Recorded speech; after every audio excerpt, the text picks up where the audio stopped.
We now take a look at how markets performed this past week and what's in store in the week ahead. With the latest economic data supporting bets, the FDI will cut rates in September.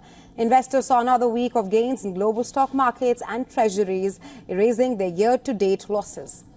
Well, following a loss on Thursday, the S&P 500 recovered and regained the 5,600 mark on Friday, causing about 80% of the index's share to gain.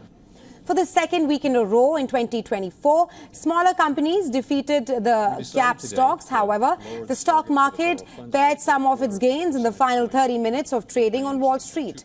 Wells Fargo, JP Chase and Citigroup had disappointing earnings releases at the beginning of the U.S. earnings season, which was a blow to the banking industry. Once again, disappointing earnings results put a damper on the rally of the largest U.S. bank stocks, which had been outperforming the market as a whole this year. Following a net interest income miss, Wells Fargo stock dropped 6%, marking its largest earnings day decline in almost 3 years.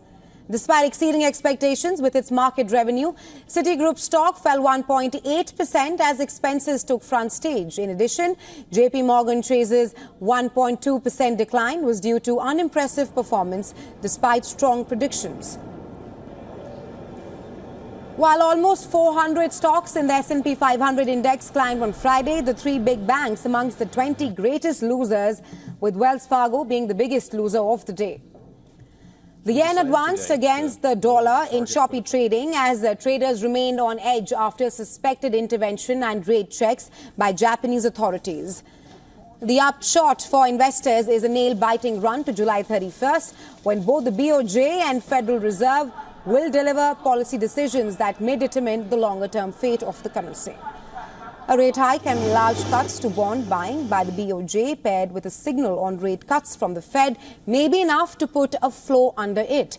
Anything less would likely leave the focus on structural issues undermining the yen, not least Japan's wide rate gap with the US.